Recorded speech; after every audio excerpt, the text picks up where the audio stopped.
MPS motivators में फिर से आपका स्वागत है। मैं पप्पू सर पुनः नए वीडियो के साथ आपके सामने प्रस्तुत हुआ हूँ। जैसे कि अब बीपीएससी का एडमिट कार्ड भी जारी होना शुरू हो गया है। अब हमारे पास समय नहीं है, तो अब हम आपके सामने कुछ महत्वपूर्ण बिंदु ही लेकर आएंगे, जिससे कि एग्ज़ाम में उससे क्वेश्चन आने की 100% गारंटी रहे, उम्मीद रहे।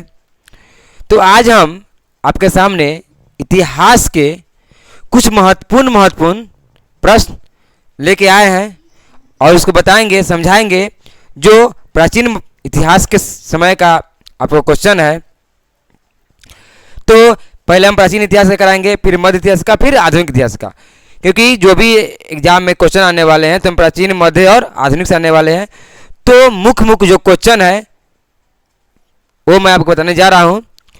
तो आइए, मेरा पहला क्वेश्चन है, पुरालेख विद्या का अभिप्राय है। यहाँ पर देखिए ऑप्शन दिया हुआ है, सिक्कों का अध्ययन, शिला लेखों का अध्ययन, महाकाव्यों का अध्ययन, भूगोल का अध्ययन। तो इसका आंसर हो जाएगा आपको शिलालेखों का अध्ययन। ठीक है। क्वेश्चन 2 है, मेगास्थनीज की पुस्तक का नाम है। तो ऑप्शन यहाँ दिया हुआ है मेरे पास, अर्थशास्त्र का, या ऋग्वेद का, या पुराण का, या इंडिका का। तो इसका ऑप्शन हो जाएगा इंडिका का। आइए क्वेश्चन नंबर 3 देखते हैं हम, कलहन की पुस्तक का नाम क्या है। तो यह ऑप्शन दिया हुआ है यहाँ पे कि अर्थशास्त्र, इंडिका, पुराण या राज तरंगिणी। तो इसका आंसर हो जाएगा आपको राज तरंगिणी। ठीक है। आइए चौथा क्वेश्चन देखते हैं हम, आदि मानव ने सबसे पहले सीखा। आदि मानव ने सबसे पहले क्या सीखा। पहला ऑप्शन है मेरा आग जलाना, दूसरा ऑप्शन है पशुओं को पालना, तीसरा ऑप्शन है पहिया बनाना और चौथा ऑप्शन है अनाज उगाना। तो आदि मानव ने पहले सबसे आग जलाना सीखा। आइए पांचवा क्वेश्चन देखते हैं हम लोग, हड़प्पा की सभ्यता किस युग की थी। पहला ऑप्शन है कांस्य युग, दूसरा ऑप्शन है नवपाषाण युग, तीसरा ऑप्शन है पुरापाषाण युग, चौथा ऑप्शन है लौह युग। तो इसका आंसर हो जाएगा आपको कांस्य युग। आइए क्वेश्चन नंबर 6 देखते हैं, निम्नलिखित विद्वानों में से हड़प्पा सभ्यता का सर्वप्रथम खोजकर्ता कौन था। तो यहाँ ऑप्शन दिया हुआ है, sir John Marshall, R D. Banerjee, A Cunningham और दयाराम साहनी। तो इसका आंसर हो जाएगा आपको दयाराम साहनी। आइए क्वेश्चन नंबर 7 देखते हैं हम लोग, सिंधु घाटी सभ्यता की लिपि कौन सी है। खरोष्टी या चित्राक्षर, ब्राह्मणी या तमिल। तो इसका आंसर हो जाएगा आपको चित्राक्षर। आइए क्वेश्चन नंबर 8 देखते हैं, सिंधी में मोहनजोदड़ो का क्या अर्थ है। पहला ऑप्शन है दुष्ट आत्माओं का शहर, दूसरा ऑप्शन है पशुपति का आहार, तीसरा ऑप्शन है शिव की भूमि और चौथा ऑप्शन है मृतकों का टीला। तो यह आंसर हो जाएगा आपको मृतकों का टीला। ठीक है। आपको बता दें कि मोहनजोदड़ो में आपको क्या क्या चीज़ आता है। तो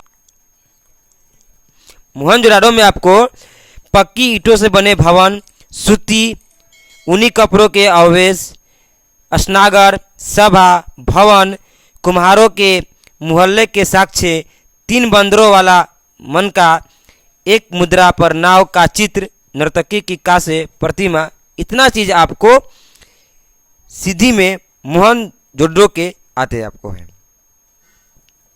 अब आइए क्वेश्चन नंबर 9 देखते हैं, निम्न वेदों में सबसे पुराने वेद, पुरातन वेद कौन सा है। आपको वेद पढ़ाए होंगे तो बताए होंगे कि वेद 4 होते हैं, ऋग्वेद, यजुर्वेद, सामवेद और अथर्ववेद। अब देखिए ये जो 4 वेद है, ये चारों वेद अलग अलग है। ठीक है। जैसे ऋग्वेद है, तो ऋग्वेद में क्या आता है आपको कि देवताओं की स्मृति में गाए गए मंत्रों का संग्रह है। युगवेद में है तो यज्ञ की विधि को वर्णन किया गया है। सामवेद में है तो इसमें भारतीय संस्कृति के गीतों का वर्णन किया गया है। और अथर्ववेद है तो इसमें आपको जादू टोना तंत्र मंत्र का उल्लेख किया गया है। तो यहाँ पे क्वेश्चन पूछ रहा है हमसे कि सबसे पुराना वेद कौन सा है, तो क्या हो जाएगा आपको ऋग्वेद हो जाएगा। आइए क्वेश्चन नंबर 10 देखते हैं। इनमें से किस फसल का ज्ञान वैदिक काल के लोगों को नहीं था? ऑप्शन है जौ, दूसरा ऑप्शन है गेहूं, तीसरा ऑप्शन है चावल और चौथा ऑप्शन है तंबाकू। तो इसका आंसर हो जाएगा आपको तंबाकू।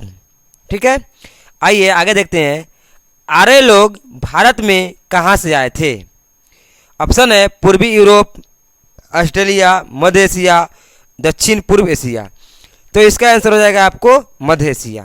ठीक, देखिए स्वामी सहजानंद सरस्वती जी ने बताया है कि जो आर्य लोग थे तो तिब्बत से आए हैं यानी चीन से, लेकिन मार्क्स पोलो ने एक यूरोपियन वैज्ञानिक है, रिसर्चर है, उन्होंने बताया है कि जो आर्य लोग थे वो आपको मध्य एशिया से आए हुए हैं।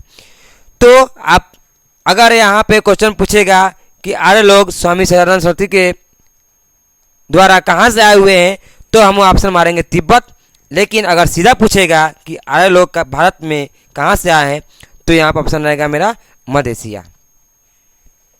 आइए क्वेश्चन नंबर 12 देखते हैं। भारतीय संगीत का उद्गम किसमें खोजा जा सकता है? मैंने अभी जस्ट बताया आपको कि वेद को 4 भागों में बांटा गया है और जो वेद है उसमें कौन कौन से क्या है तो मैंने बताया आपको। तो सेम चीज़ यहाँ पे क्वेश्चन आ गया कि भारतीय संगीत का उद्गम किसमें खोजा जा सकता है, तो इसका आंसर हो जाएगा आपको, पहला ऑप्शन सुन लीजिए कि ऋग वेद की संहिता में, युग वेद की संहिता में, साम वेद की संहिता में या अर्थ वेद की संहिता में। तो अभी जस्ट बताया आपको कि साम वेद की संहिता में इसका आंसर हो जाएगा। आइए क्वेश्चन नंबर 13 देखते हैं हम कि उत्तरी बिहार का प्राचीन नाम क्या था? तो यह ऑप्शन दिया है वज्जी, वत्स, सुरसेन और अवंती। तो यह आंसर हो जाएगा यहाँ पे वज्जी। आइए क्वेश्चन नंबर 14 देखते हैं हम। बुद्ध और महावीर निम्नलिखित में से किस महाजनपद से आते थे? ऑप्शन यहाँ पे है, पहला में है मगध, दूसरा में है उज्जैन, तीसरा में वज्जी और चौथा में है कौशल। तो इसका ऑप्शन हो जाएगा आपको मगध। आइए हम नेक्स्ट क्वेश्चन देखते हैं, क्वेश्चन नंबर 15 कि नंद राजवंश का आखिरी शासक कौन था जिसे चंद्रगुप्त मौर्य ने पराजित किया था या पराजित किया? ऑप्शन है उग्रसेन, धन नंद, दास सिद्ध और चौथा ऑप्शन है महापदनंद। तो इसका आंसर आपको हो जाएगा आपको धन नंद।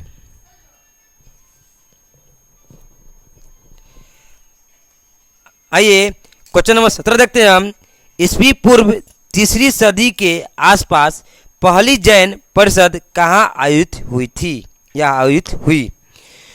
तो 3री सदी के समय में आपको जो जैन धर्म का प्रचार प्रसार बढ़ रहा था उसमें पहली परिषद कहाँ आयोजन किया गया था? तो ऑप्शन में दिया हुआ है वल्लभी, दूसरा ऑप्शन है वैशाली, तीसरा ऑप्शन है पाटलिपुत्र और चौथा ऑप्शन है जसभी का ग्राम।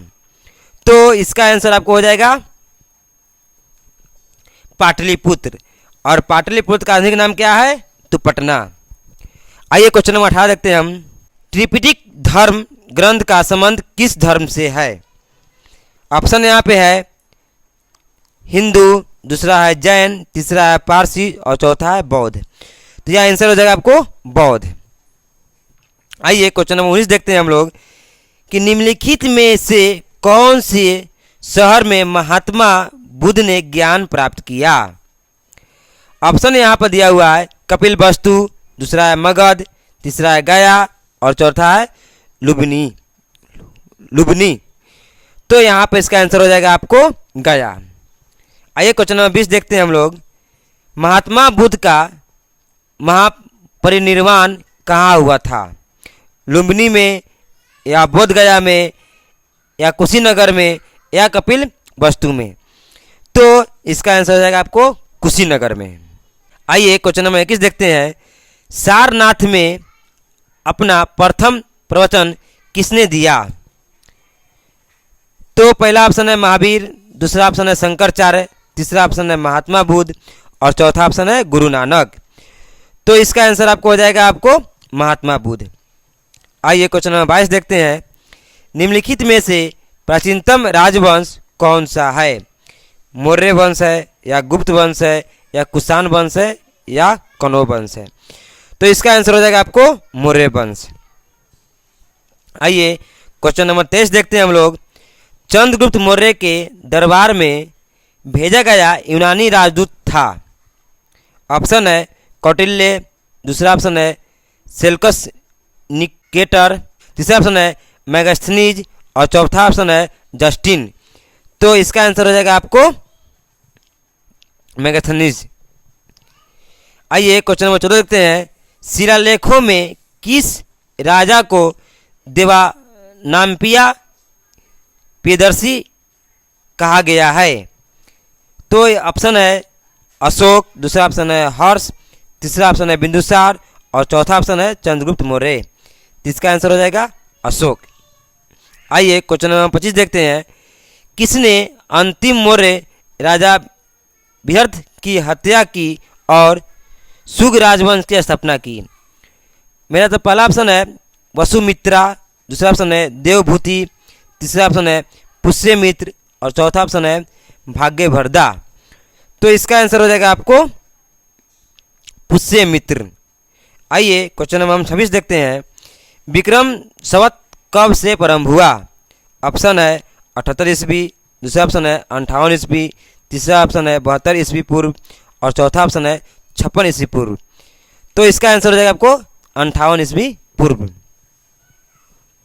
आइए हम क्वेश्चन नंबर 27 देखते हैं। प्राचीन चोल साम्राज्य की राजधानी कहाँ पर थी?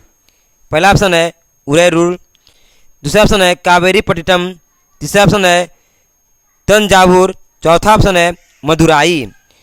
तो इसका आंसर हो जाएगा आपको उदयपुर। आइए क्वेश्चन नंबर 28 देखते हैं हम। गुप्त युग का प्रवर्तक कौन था?